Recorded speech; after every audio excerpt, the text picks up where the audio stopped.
Hey everyone, it's Dinah, and we are back with some more of Agents of S.H.I.E.L.D. So this time, on to episode number 18. Last time we had, what do we have? We had the crew of FitzSimmons and Yo-Yo infiltrating an old kind of nuclear, kind of like a false nuclear power plant type space in England, in Herefordshire. I never actually. I kind of got onto googling it, but I never actually kind of got around to actually hearing like an audio clip of how it's pronounced. So still going off the assumption and everything. But yeah, they found out that the tech that that Gideon had actually kind of uncovered to Shield and the U.S. government and everything before Hydra fully kind of officially found everything had actually been stashed away by Talbot in a kind of like a secret facility in England and everything. That had kind of been boarded up by radiation science to keep people out and everything, which didn't really work for FitzSimmons and Yo-Yo, and also didn't work in the case of Ivanov either. Ivanov showed up with some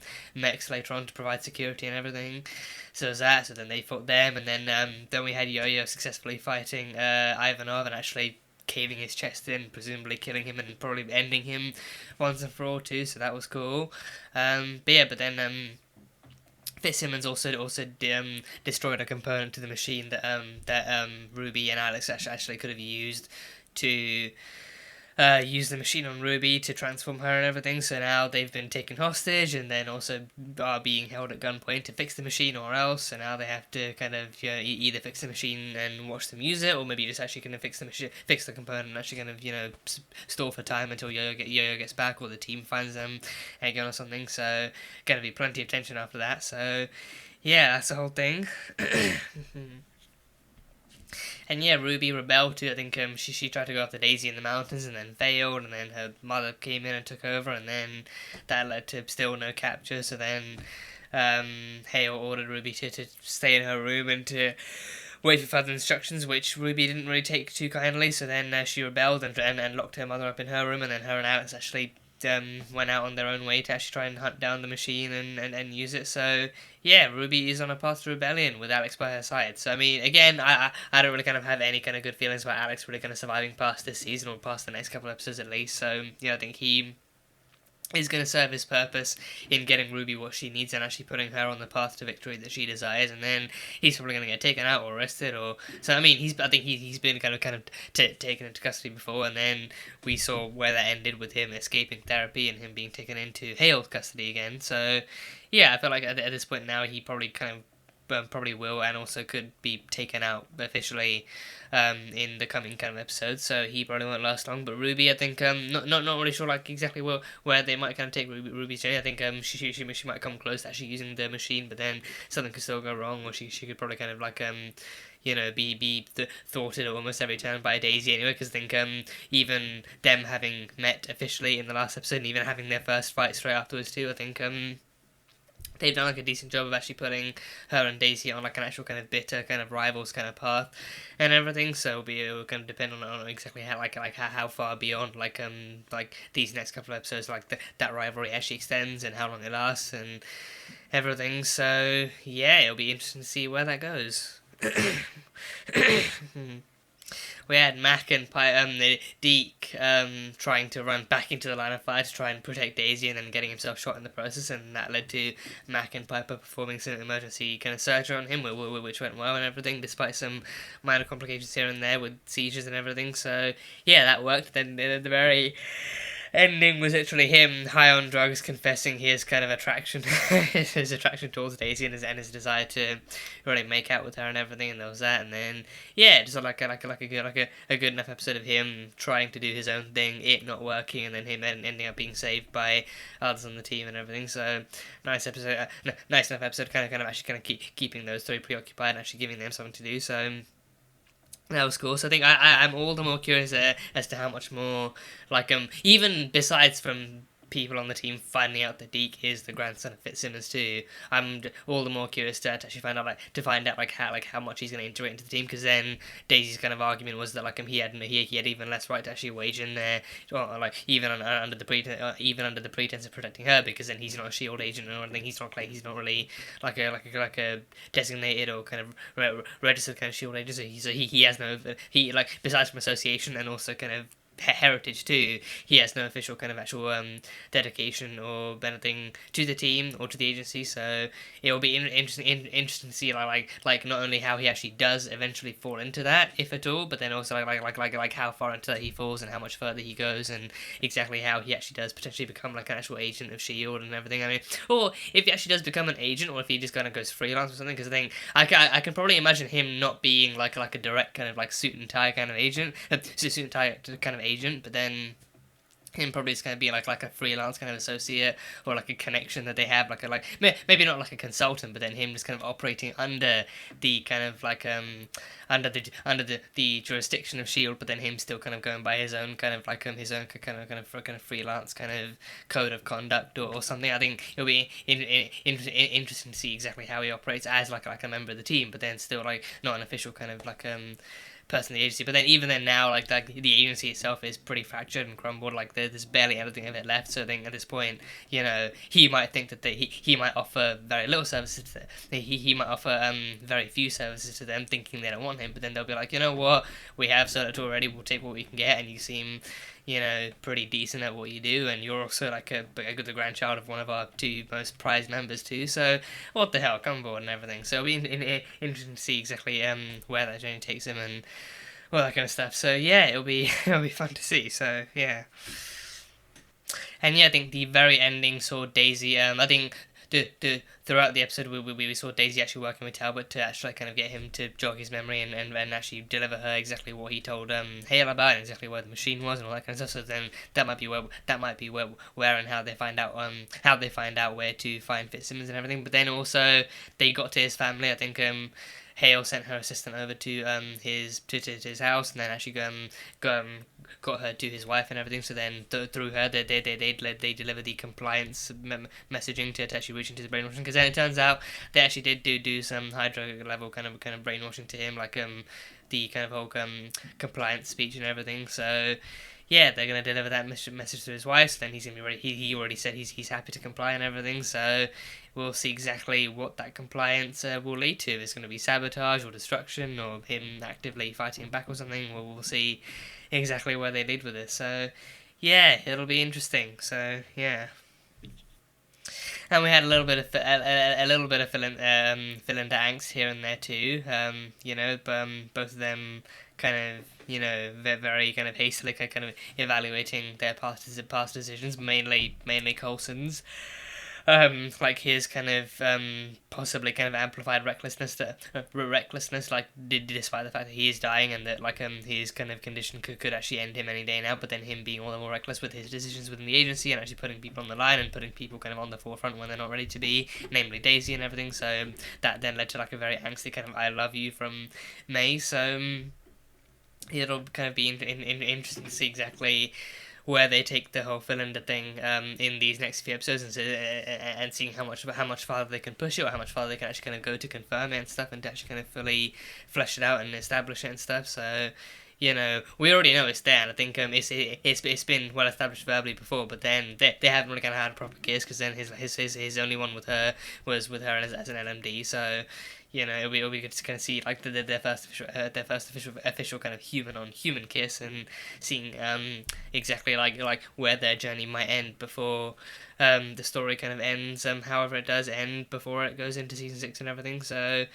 fill in the angst. There's nothing uncommon and nothing that hasn't really kind of been explored before, but again, stakes are ever higher, so we never know exactly what kind of strings they might pull at and what kind of stops they might pull to fully kind of really kind of make this hit home and everything. So yeah, it'll be interesting to see. So yeah. But yeah, that is pretty much all I have from episode number 17. So on to episode 18 of season 5 of Agents of S.H.I.E.L.D. Let's go. Nobody has to get hurt. Oh no. If you said that, I felt like you wouldn't be carrying the gun. Robin, no! Didn't want to do something to Robin and Polly. It does seem to keep you motivated. Oh, she using Simmons for target practice. I'm engineering. She's biotech. They're a team. We're a team. They're a team. Okay. You two are adorable. Yeah, they are. I ship it. I really do. Oh, she's just like me. The consequences of what you're trying to do? I don't ship He took a this. header out a window. I don't ship this in the And slightest. someone else must be here. Very complicated. It will take a while. Hey! Pick up the pace. Or I start removing body parts. Well, hey, they're talking about the task. It's not like they're whispering gossip. She badly injured. She gets stabbed. Or is it the arms? I think the arms are still ain't programmed. Yeah. I need you to stay here and quarterback. Mac, Well, find hey, Fitz's director, schematics calling and this start building the bigger artificial picture, gravity right? system And for everyone. Daisy team please leader. don't tell me Makes we're sense going to me. back to space. You literally just got shot. Why are you out of bed? I can handle worse. No. You stay here. Help Mac. Is the medication still on, or is it you people, just have you like an heard her. abundance of Let's get to confidence now? God, I'm getting such season 2 vibes from this. I'm getting such season 2 vibes, yeah. Coulson back in the office, and the team out in the field, kicking ass, taking names. Quinn likes to feel smart, but Hall smart. But Quinn's louder. Why doesn't that surprise me? Yeah. Whoa! Get them out! Is he gonna break out?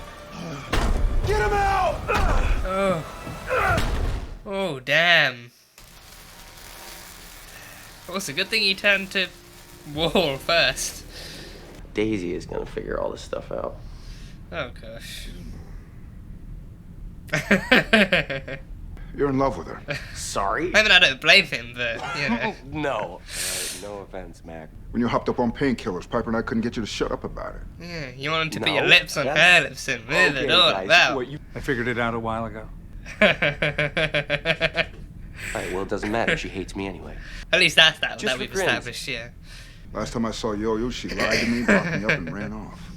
And May's pissed off at Coulson. Sorry, bro. Apparently, I'm incapable of expressing my feelings or letting people take care of me. Fitz, talk to Fitz. Talk to Fitz. He's got it. Useless. He's got it down, yeah. In my day, when you wanted to tell someone how you felt, you just save up your tokens, you buy a lemon, you leave it on their bunk. lemon. That's a thing here, right? Lemons. Like when life gives you lemons, you give them lemonade. Oh, Oh, yeah, absolutely. When in doubt, You should do that. get a bunch of lemons. A bunch of a bunch of lemons for Daisy. I mean, forget the present day custom of flowers. Just do lemons. Just leave her like a bucket of lemons, like on her bed or something. Leave her a bucket of lemons on her bed.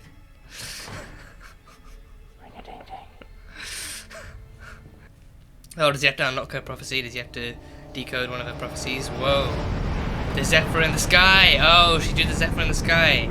Flying towards the sun. Or flying under the sun. Oh, through the floor, through the ground. Through the ground, into the base, yeah. Nice, a really good shot, too. That's a really good shot. Definitely giving me season 2 vibes, actually, like hijacking another base, invading another base and everything. But this time it's Shield versus Hydra. Oh, yes! Give me more of Daisy combat. Give me more Daisy and May combat. Yes!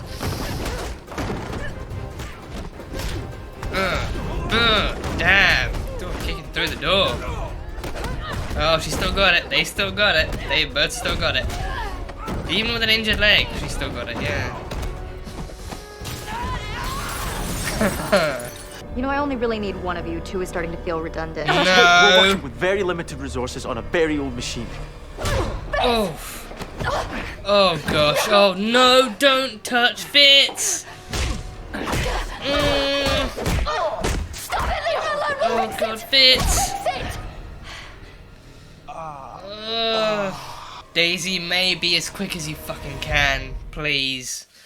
And for Yo-Yo as well, she's just passed out on the freaking Quinjet. Oh god, the mechs.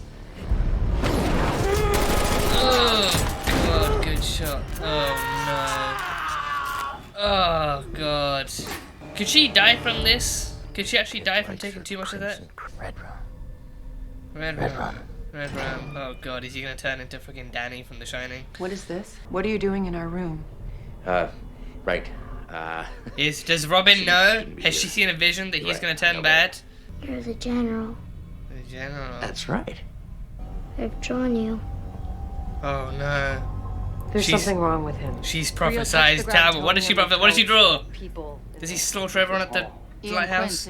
If you want Quake and Ruby's power, she'll kill you. Sir, you brought me back to lead. You can't put yourself at risk like that. We'll make those decisions, Phil, not you. Look, we need every advantage we can get. Yeah. So go through Robin's drawings and see if there's anything we can use. women, huh? Okay, Deke, not now. Shut up, Lemon. Lemons. That's not the way to a woman's heart, okay? You don't complain about them. I'm really sorry about this. No! Oh god, don't kill Polly. Get help from me! Go to sleep. Shh. Go to sleep. She's driven. She's a great fighter, and with the right guidance, she could make a really good agent. Shield agent. You're not serious. We're about to need all the help we can get. It's ready.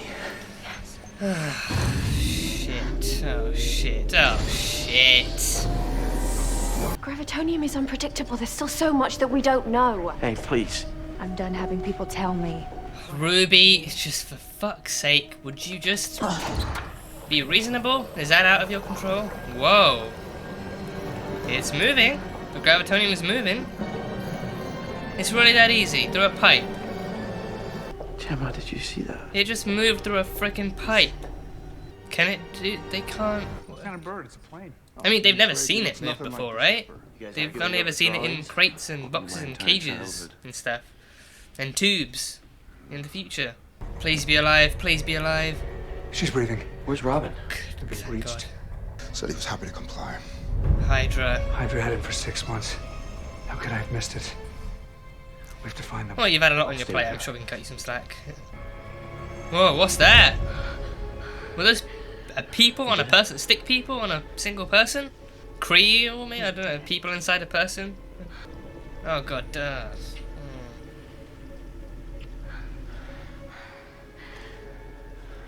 Again, I do not ship it. I can't ship it. I can't bring myself to ship it. It's very nearly too late. It's only too late once it starts, right? Or once it reaches 100%. It's only too late once it reaches 100%. So, but they don't know how it will react to human biology. They don't know what's gonna happen. It might turn her into Gravitonium, and she might turn into goo. Oh, she's glitching. Oh, she's glitching. Ruby! Oh shit, 8%. Wow. Imagine if it got to 100. She'd probably be screaming people's eardrums out. Too late. Is she levitating? Holy shit. Anti-grav? Does she have anti-grav powers now? Ruby! Oh, superhero landing, and supervillain landing. They're screaming! Oh, they're in her head now too.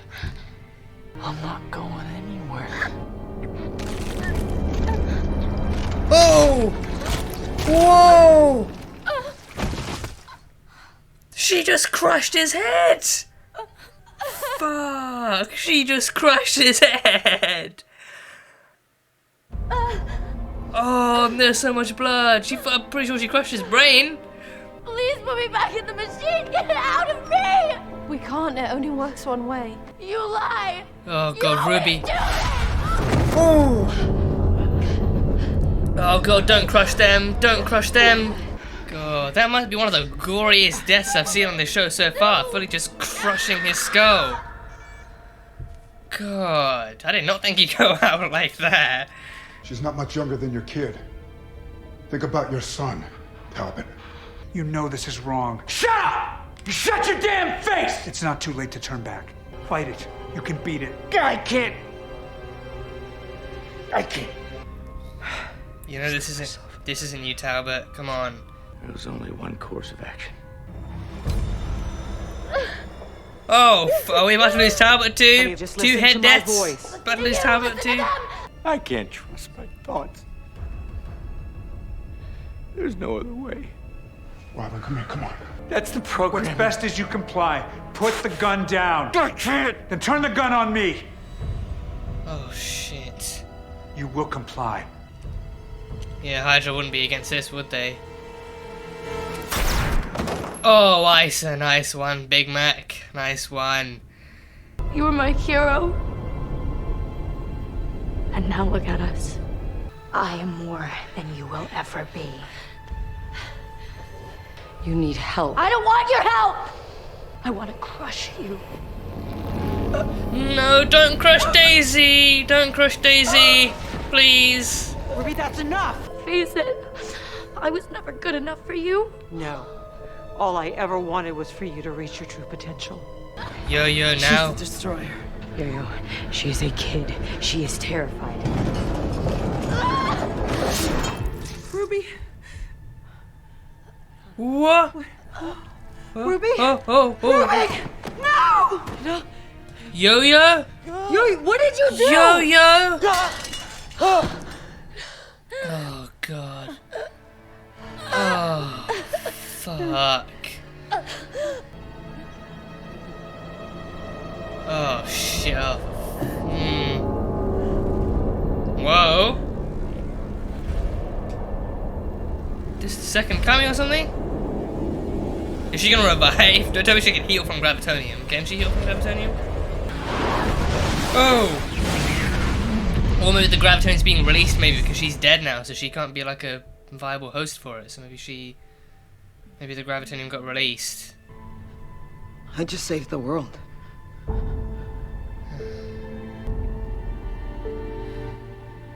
Don't know if I can actually fully dispute that yet. Knowing what Ruby was capable of with the Gravitonium, I don't know if I can actually fully dispute that yet. I found what you're looking for. My Gravitonium. S.H.I.E.L.D. has it. Then you failed. Perhaps our deal has reached its end. I can tell you where they're hiding. Oh yeah, she has nothing left to lose now. She can sell them out just like that. I have no reason to stop you. God.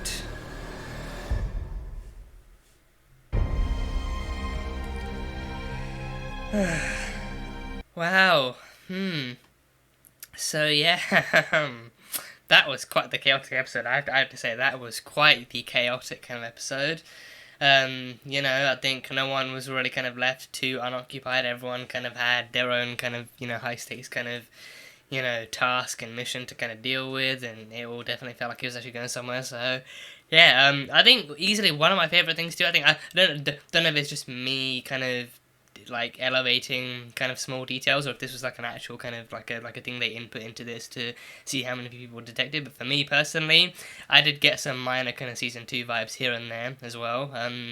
I think part of it might be legitimate, and then the other part of it might actually be just me kind of just probably seeing what I want to see, or seeing what probably isn't there. But I think the main kind of thing being Mack and Coulson being back at headquarters, him kind of, you know, being the director of S.H.I.E.L.D. again, actually kind of calling out the bigger shots and leading the big picture and everything. But then Daisy being the kind of, you know, kind of both mentally and physically one of the highly kind of skilled kind of agents they have, actually being the team leader, being out on field but on the missions and everything, and calling the shots that way. So that kind of had like big kind of season 2 kind of vibes for me. Season 2 maybe a bit of season 3 as well, and stuff. So because things in season 2 she was definitely training and even understanding herself as like how to fight as a human and as an inhuman. But then season 3 she really kind of stepped into her boots and into her gauntlets as well, and actually started to actually kind of you know, meet the bigger picture and everything. So yeah, it did give me a bit like a bit of the early season vibes too. So there was that, and then also I think the maybe like the one kind of more minor part being like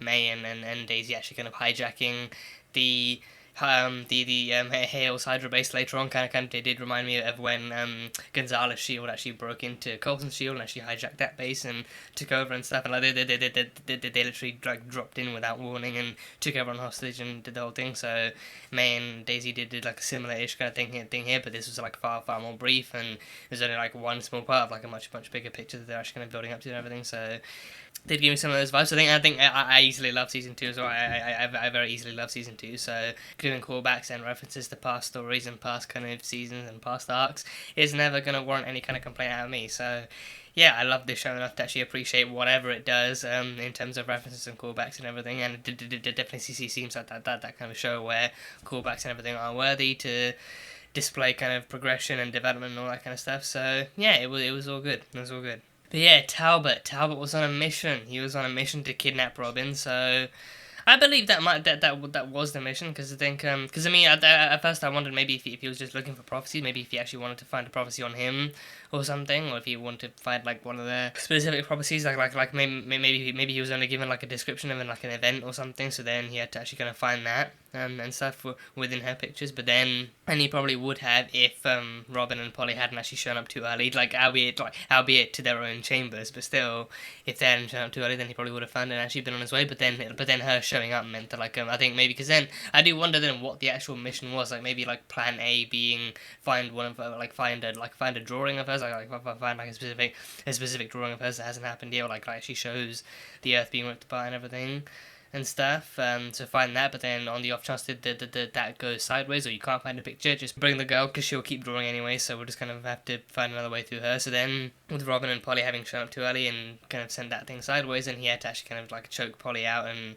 take Robin anyway. I think I was so afraid that because I think that scene also kind of showed him kind of drifting back in and out of his own kind of because I felt like he's definitely kind of being of two or three different mindsets right now, one being the compliance, one being him trying to stay sane, and then the other one being his actual interrogation training, actually like him from what I remember, because I think there was also an example of it in the first Avenger as well, where when Bucky was captured by Zola's unit, I think he had been interrogated. He'd been experimented on too, that helped him survive the fall, but then he'd also been interrogated too. I think there's that scene of as Steve goes to find him, he's just kind of lying on the operating table, just kind of repeating information. I think I read somewhere that the interrogation training given to soldiers is for them to repeat their name and their rank and their kind of position within the military. They're don't give away anything, but actually just repeat who they are and what their role is within the military and all that kind of stuff. Just repeat that no matter what they ask you. Just don't give them anything other than that information. So that's the, as far as I know, that's at least one of the pieces of one of the techniques of interrogation training they're given. So I think even with Talbot too, I think he kind of remembers his kind of training from the military. He remembers who he is from the military, and he constantly refers to the mission and calls himself a soldier and all that kind of stuff. So yeah, I think he's one part of his mind is on the interrogation training, another part is on the kind of trying to stay in the present and trying to stay focused and trying to remember what's real, and then the other part is the actual compliance from Hydra. So he's just kind of he's just bouncing back and forth between mentalities and everything. So easy for them to break him and easy for them to get through to him. I think I do wonder maybe if they used almost exactly the same thing that Whitehall did on Kira or something, or if they actually with Whitehall, I think he actually hooked her up he actually tied her up to some kind of apparatus and had her eyes held open to view all the colours and stuff to hypnotise her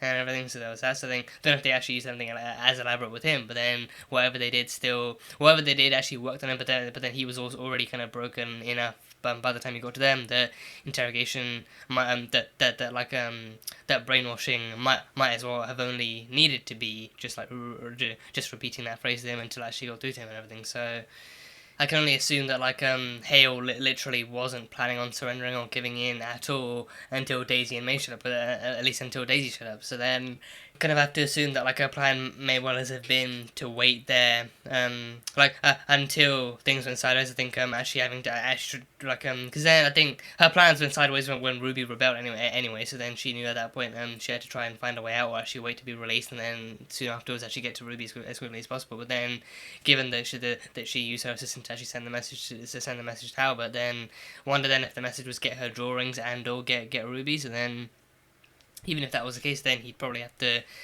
still try and deliver Ruby back to Hale. But then what Hale was going to do with that, I don't know. I think maybe unless maybe she, because I think they do want I do remember they said they wanted Gravitonium and Inhumans too, that they wanted warriors. So then maybe then if the Confederacy wants Ruby, because then that way a confederacy of alien kind of planets or conglomerates or whatever they could probably do with warriors, and think a girl who can actually foresee and predict the future with probably terrifying accuracy too would probably be of great use to them. So then maybe that's the deal that she might have made too. So it makes me wonder if Hale would really go that far, like knowing that Ruby is actually just a little girl with powers that she never asked for, and thrust into her life that she never asked for too.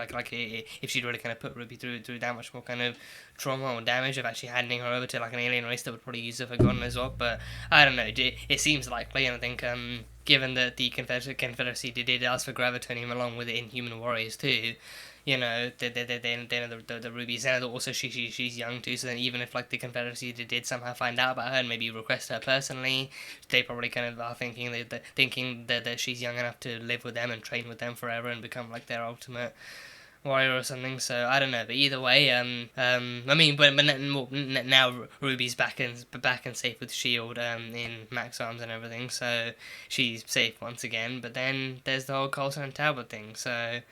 Yeah. Hearing Ruby say that she shipped FitzSimmons, like I think hearing her actually say the word ship kind of surprised me, because I think especially in the last few years, I don't recall it. I don't recall it. At least I don't recall it being used in like an actual serious one, because I think even that one, I think she was being snarky more than anything else. Like it wasn't like an overly comedic kind of moment, or like a moment that would deserve like a laugh track and everything. But then hearing her still use the word ship, I think maybe just shows the writers being attentive to fandom and, you know, like the kind of terminology that people use. Because then again, FitzSimmons shippers are pretty much at the heart of the Agents of S.H.I.E.L.D. fandom as well. You know, we are here all the live long day. Even long after the show's ended, there are still people kind of talking about how much they ship FitzSimmons and everything. So it's like an everlasting ship. It's an everlasting ship. So. But yeah, Alex and Ruby, I did not just like feel the connection there one bit. They were just kind of like like I think with them I feel like it was Bonnie and Clyde, but I mean I only really know Bonnie and Clyde because of movie references, and I think I only really kind of know about Bonnie and Clyde through word of mouth. I haven't actually kind of seen I think Bonnie and Clyde. Is it called Bonnie and Clyde? I think is the movie called Bonnie and Clyde, or is it something else? I can't tell if because I know that's the name of the pairing, but I don't know if that's also the name of the movie, or if they're just in the movie that's about them. I'm pretty sure Bonnie and Clyde. I'm pretty sure those are also two outlaws who fell in love. They're both actual criminals who fell in love and then spend their kind of time on the road, kind of harassing other people and everything. So that's like literal partners in crime too. So with Alex and Ruby, they had like a similar kind of energy going on, like a whole Bonnie and Clyde thing, until Clyde was killed by Bonnie in the end too. So there was that whole thing. But yeah, Ruby actually got into the machine in the end too, and she absorbed about 8% of Gravitonium. I think she started screaming from I'm pretty sure she started screaming and struggling from 3% onwards. So the longer it went on for, the more she was screaming, the louder she was screaming, the more the machine was building up and humming and everything too. So there was that. So next to nothing like Steve Rogers' transformation with the serum. I think he screamed, but then he kind of pushed through and he went through and everything, and then the machine hummed and sparked and all that kind of stuff. So there was that. Gravitonium being what it is, it's like I think it's not from Earth, right? I think I'm pretty sure it's not like an actual earthly kind of element. I think it's just something they discovered that then has actual kind of, because then I think the fact that they still don't know what it does or where it presumably from where it comes from, but then also what it does, what its extents are, what its capabilities are, and exactly what it can do to the human body as well, kind of shows that they don't exactly know where it comes from, but then it definitely kind of isn't kind of earthly. So there is that, but it can be used on Earth and it can be used by the Earth and everything. So there is that. Gravitonium, I think she absorbed 8%. I think for her though, it did kind of have like a similar effect.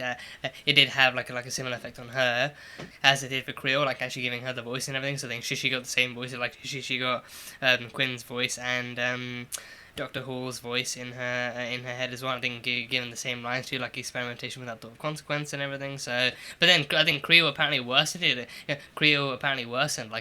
With Creel, I think he then said that the voices are kind of amplified to shouting and yelling at each other, so then they're just kind of being really loud in his head and stuff. And then Quinn's the smart one, but then Hall's Quinn's the kind of louder, angrier one, and then Hall's the smart one who kind of knows the ramifications and everything. So then the voices being that severe in his head then prompted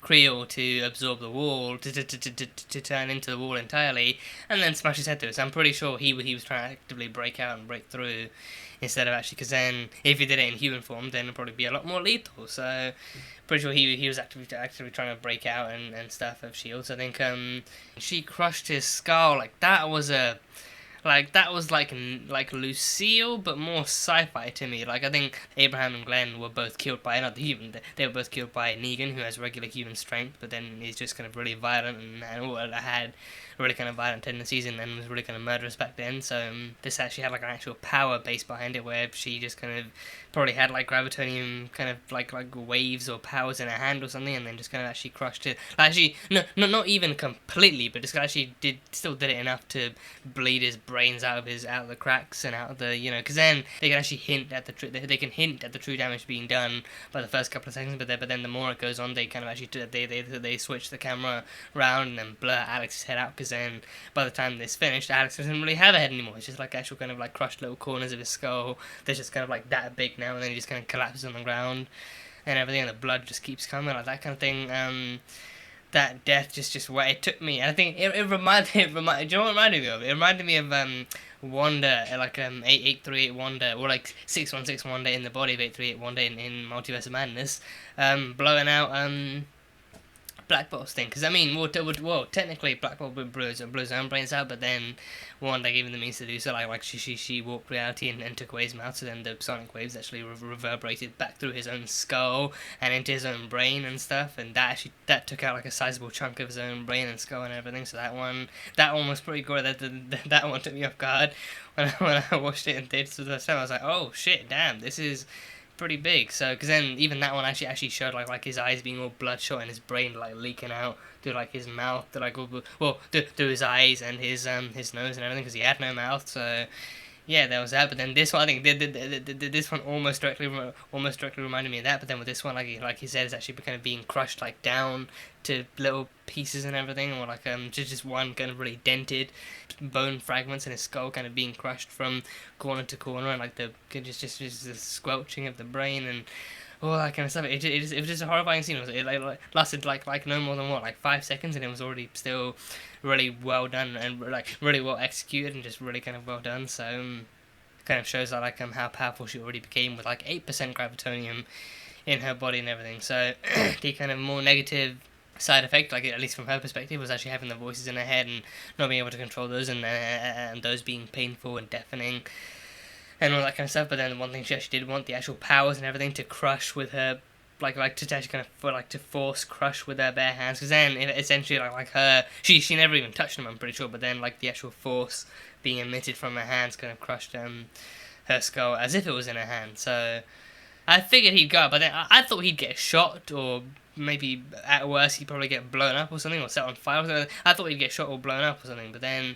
that is pretty definitive. That right there is pretty definitive. I think you can't really kind of come back from that. So, and honestly, I was not fully expecting Ruby to die. I was in no way expecting Ruby to be. I mean, I figured when Yo-Yo came in and actually recognized her and noticed that, I figured, oh, she might try and do some kind of attack, and but then with her already kind of being in the critical condition that she is, and her like the more she uses her speed, the more resistant to her speed her arms seem to get to. Like she already seemed like she took a big hit from using the speed to get the gun and use it on the mech in the actual Quinjet and everything. So that happens. So I felt like, you know, like the more she tries to use her speed on the arms, the more the arms gonna fight back and resist until they're probably no longer kind of functioning, or just like actually need urgent and more kind of severe kind of repairs and everything. So then I figured then she might try and take a shot at Ruby in the room, but then it's just not gonna work. Like she might not make it that far, or like her arms actually might actively kind of pull her back or rip through her or something, or just something terrible might happen. But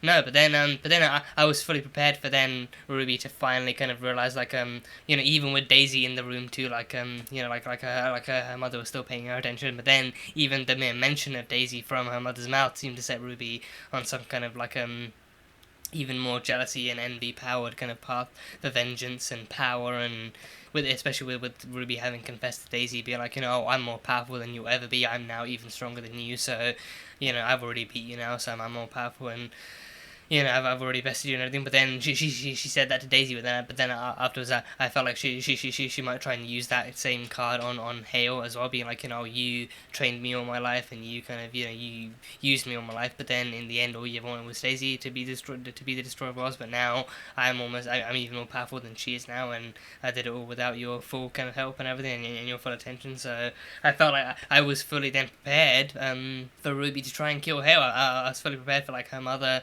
to be the next one to bite the dust, and in fact actually can maybe even actually deliver the same thing to Hale as she did to Alex, but then just on like a worse scale, like she crushed Alex's head, but then I was fully prepared for her to actually kind of like to maybe kind of levitate Hale up in the air and just crush her entire body to bits and pieces or something. So I was fully prepared for her to die, I'll say that much. But then no, Ruby is the one to go. Ruby is the one to go. So like Yo-Yo actually does have enough speed left in her, at least that time being, to make one final shot and one final pass, and she does, and she uses her own blade and she just slices her neck open. I thought she beheaded her. I'm not gonna lie. I fully thought with a slice like that, and with the way that like the kind of the actual slice actually kind of peeled open as her head kind of leaned back and everything, I thought it was actually like a full clean slice through and her head would fall off or something. So like a beheading, like she it would also make sense like with her having fully kind of severed Yo-Yo's arms too. Maybe Yo-Yo would actually think like, oh, you severed my arms, well now I'll sever your head, I'll just gonna cut your head clean off from your body. But no,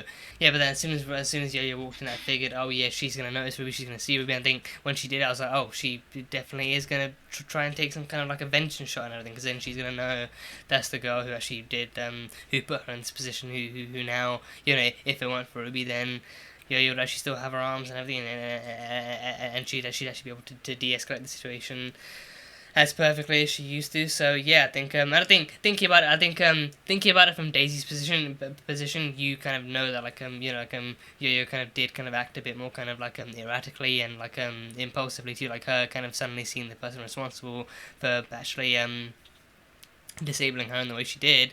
Yo-Yo is like she was acting impulsive. She was thinking solely on revenge and vengeance, and actually kind of getting her own back and actually getting some justice for what was done to her.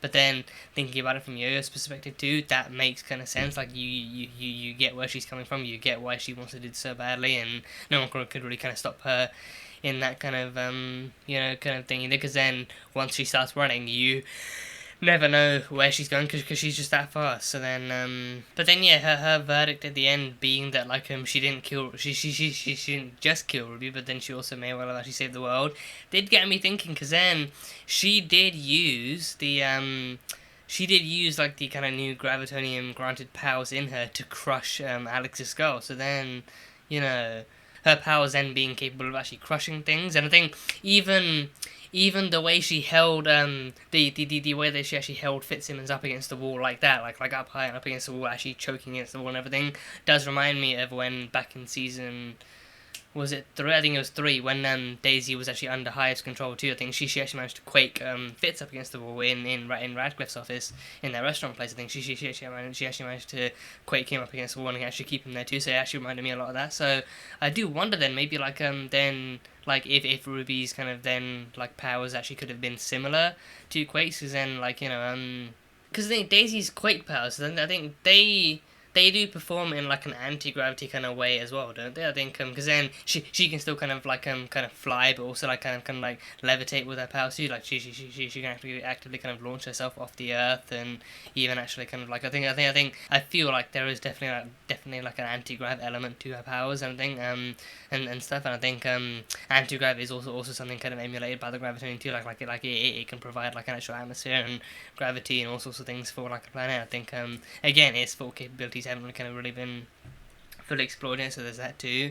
But I feel like the Gravitonium actually did give her powers like similar-ish to Daisy. So then by that logic, then like human granted powers with Gravitonium wouldn't just be given any powers, because it's not like Teragenesis where you get anything that serves like an evolutionary purpose. But then Gravitonium specifically may well give you kind of anti-gravity powers, but also kind of give you the powers that are reminiscent of Quake's, and actually kind of give you the power to control kind of that kind of force, or that kind of kind of thing, like like what she did to Alex, like she could very easily have done to the world too. So maybe then the world wouldn't specifically have to be quaked apart by Quake herself, but then just anyone with enough power granted to them, given to them by an infusion of Gravitonium, would be able to do the same thing. So then, by that logic, then Daisy is adamant and dead set against destroying the Earth, but then we don't know that Ruby would actually have the same thing, because then even in the end, her goal in the end was still kind of having that power, being able to dominate, using that power, and actually kind of being able to actually do her own thing, using that power too, because then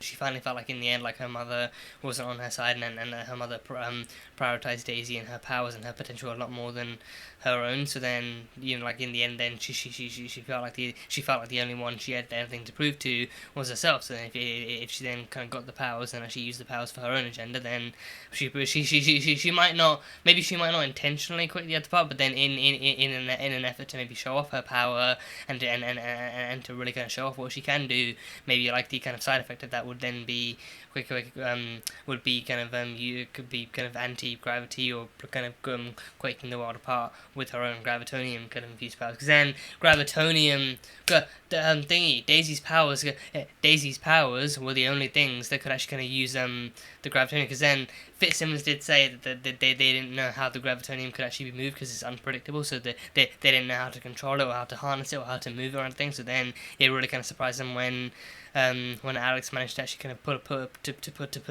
lever and actually kind of use it to move it through the pipes and into the machine and everything. So that really surprised them. But then I think the only other way they knew how was with Daisy, Daisy's powers being Quake powers, that they interact perfectly with Gravitonium, and they use that to actually kind of have her move the Gravitonium into the device to close off the rift and everything. So I have a feeling the kind of properties of Gravitonium and Daisy's powers are very kind of closely and very kind of similarly linked and everything. So I do wonder maybe if the Gravitonium comes from the Kree, maybe if the Gravitonium could actually be connected to the Kree in some way. Because then, assuming the Kree are actually a part of the Confederacy too, then maybe then the Kree are the ones within the Confederacy who want the Gravitonium and stuff. So I don't know if Kobas is an Inhuman, or if he's like maybe just some kind of like a spokesperson for the Confederacy. But then if the Kree are a part of the Confederacy, then maybe then the Gravitonium and the Inhumans is something that they want, because then the Inhumans are their creation, and the Gravitonium could easily be their creation, or something from Hala, from their home world or something. So I don't know. I think that is I feel like that could be like a very well kind of interesting kind of thing to explore too. Maybe then Gravitonium could be their prized element, or one of their prized creations, or one of their prized kind of elements, or like a thing from their world and everything. So then because of that, we've seen how valuable kind of Daisy's kind of powers are, and how valuable her kind of abilities are, and how effective they are after being well trained. So then maybe then the same effect in a human could be replicated and emulated through an actual Gravitonium infusion being given to a human. So I did kind of have the theory before that maybe Daisy has to do something wherein the side effect is that she actually ends up quaking the world apart. But then maybe even for Ruby, her efforts to really kind of showcase her powers and show just how much stronger and how much better and how much more kind of beastly she is now with her new Gravitonium powers, kind of might have then resulted in the world being quaked apart anyway. But then the Destroyer of Worlds, just means someone who in that machine, after being given Gravitonium, would have the power to do that regardless of what their intent was and everything. So yeah, maybe yeah. But then in the end, all those actions led to Hale kind of selling S.H.I.E.L.D. out, because then at that point she lost everything. She lost Hydra, she lost her base, she's lost Creel, she's lost her team that she kind of spent a considerable amount of time building. But then she also lost her daughter. I think losing her daughter after everything was also the last straw for her. I think I think she probably is feeling a mixed range of emotions right now, feeling like she could have done better, feeling like she could have actually seen this coming, maybe having seen Ruby's kind of path to the dark side coming, and actually kind of feeling like she should have actually trained her better or taught her better, or maybe actually kind of believing that maybe she let her daughter believe that she had to actually prove herself more than necessary or something. So probably feeling like a mixed bag of emotions. But then that mixed bag is likely is likely what's led to her heading straight to the Confederacy and actually selling S.H.I.E.L.D. out. So then her even say like, you know, like I know where the Gravitonium is and I know where it's being kept. So then you can actually gonna go ahead and just invade S.H.I.E.L.D. and find the Gravitonium yourself. So she has nothing left to lose, and I think she definitely, I think after what Yo-Yo's done too, I think she definitely kind of like feels like she probably has no reason left to actually trust or ally with S.H.I.E.L.D. anymore. So then, you know, she has no one left to protect. So then, and at this point, she kind of probably just will only bother protecting herself and actually finding a way to get away from the Confederacy after all this, or maybe kind of aligning with them instead or something. So I don't know, but either way, she's sold S.H.I.E.L.D. out now. So, or I think maybe now, I think after losing everything, I think she now might only really be looking out for her own survival, maybe. So then maybe then if she does think that if she thinks that she can cut a deal with the Confederacy to keep her alive, even if they actually do end up going after everyone else, then maybe then she thinks that she can bargain with them or actually going to do something with them. But then with the Confederacy, I think I don't really think they can be trusted to actually hold any kind of value at all over human lives. So then they might think she's like a useful tool to keep around for now. But then once her own usefulness actually runs out, then maybe they might end up killing her after that. So then she probably kind of will be kind of lured into believing that she's useful and that she's valuable and that she can be kept around by them indefinitely. But then by the time they accomplish what they wanted, then they might actually kind of end up just killing her straight away afterwards anyway. So then putting like an end to the Hale kind of tree for good. So yeah. And then in lighter news and in slightly brighter, slightly more kind of comedic news as well, we had Deke honestly having the most kind of classic kind of like the most kind of classic kind of schoolboy crush on Daisy in presentation and in denial too. Him having the classic kind of cheesy, it's like, no way, I don't have a crush on Daisy. Are you kidding me? I don't have a crush on Daisy. Like him was a really kind of nice thing to see. Mack and Coulson already kind of being in deep enough shit with their own women, actually kind of not really going to be able to provide any good advice of their own whatsoever to you. Like Mack being like, you locked me in a room and then left me and everything, and then Coulson also be like, me and May aren't really kind of going through the best of pages in our little book right now, so neither of them being able to offer anything good. So obviously his grandpappy is the one he's got to talk to, and I kind of love it. I kind of love that his own grandfather is the one that he has to talk to, like his own grandfather who effortlessly charmed his grandmother into a loving and budding and passionate relationship, and then they both kind of went on to eventually kind of create him down the line too. I do kind of so vividly and so kind of passionately love that too. Like the only kind of man out there who actually kind of probably could give him kind of well suited and actually like well fitting kind of advice for love and for women too is Fitz. So because I think even then, like the hostage situation that they're in is no fault of his or hers. Like that's just something they're both in because of circumstance and everything. And I think even in that one too, they're both adamant to protect each other and stay by each other and to actually kind of keep each other alive and safe and everything. So not to say that like Philinda or I don't know what word.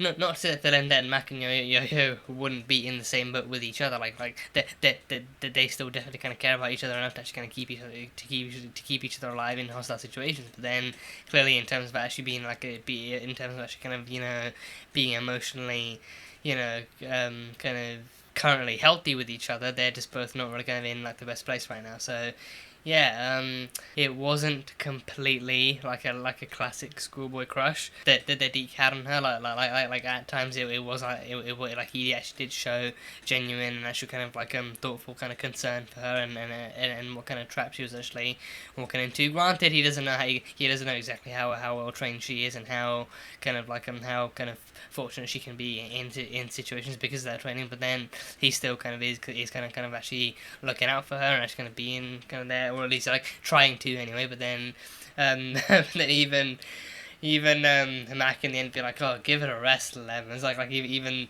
Coulson and Mack Coulson and Mack knowing that like deep down it's because he actually kind of is into her and he actually is trying to convey that kind of emotion and that kind of feeling towards her and everything. So there's that. But we got to talk about the lemons. But we need to talk about the lemons. The lemons is a very intriguing thing. So apparently in the future, in the year 2091, where Deke is from, apparently his method, his way to a woman's heart. I don't know if he uses on Tess or on someone else. But I think he said like when you want to do something nice for someone, you use your tokens, you use your credits, and you buy them a nice lemon or two, and you actually leave that. You buy them lemons. I think from his time period it makes sense because of how scarce like how scarce like previously kind of normal kind of items and stuff used to be, so especially food. So I feel like lemons are actually going to be that much more of a rarity, because then probably wouldn't even be growing them either. So you probably had to take what you could get, and they probably kind of had like a very limited supply of lemons too. So that way they probably even cost even more too, so then it probably turned into like a really expensive kind of thing to buy, so made for the perfect gift too. And hey, when life gives you lemons, if you're into lemons, then when life gives you lemons, you make lemonade and all that kind of stuff. So yeah, lemons. I think it's unexpected. It's a very unexpected gift idea, but you know what? It makes sense. And honestly, again, unless you're somehow allergic or you just hate lemonade or something, then you probably, lemons probably would be the gift for you. So he's trying at least. But then I think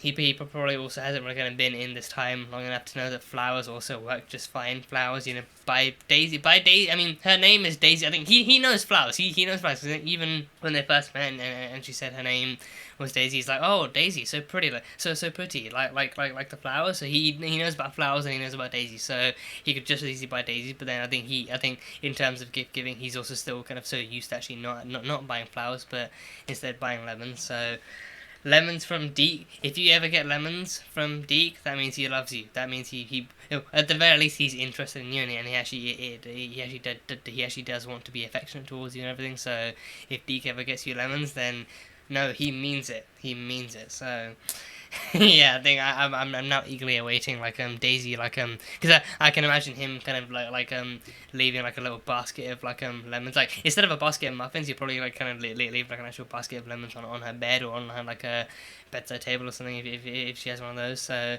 her just being perpetually confused as to why the fuck there are lemons randomly strewn across her bed and everything, and I was kind of questioning where they come from and stuff. So I don't know, but either way, yeah, Deke Shaw's kind of gift giving policy is unique, but also kind of adorable. Unique but adorable. So Deke and lemons, you gotta love them. So yeah. And I think for now that might be it. For now I think that's pretty much kind of all I've written down, and I think all I've kind of got to go off of from this episode. So like a very, very packed and very, very chaotic kind of episode 2. So I guess we will see where things pick up from next time. I think last time we saw Coulson and Talbot, I just remember Coulson, Talbot was aiming his gun at Coulson, but then Robin was free and rescued. Well, no, Mack took him out. Mack took him out with an ISIS, so he's sedated too. So yeah, everyone is ever so slightly on the way back to base and kind of rendezvousing and actually kind of planning the next move and everything. So by the next episode, we should see exactly where things are headed now. But then now the Confederacy also knows about the Gravitonium and they know about S.H.I.E.L.D., so now we'll have to probably prepare for some kind of attack from them and stuff. So that'll be something worth getting ready for. So yeah, for now that is pretty much all I got. So yeah, that was Marvel's Agents of S.H.I.E.L.D. Season 5, episode number 18. So thank you guys as always so much for being here and for watching this video. If you guys enjoyed it, then feel free to leave a like and comment on what you thought the episode and what you think is coming up next time on Agents of S.H.I.E.L.D.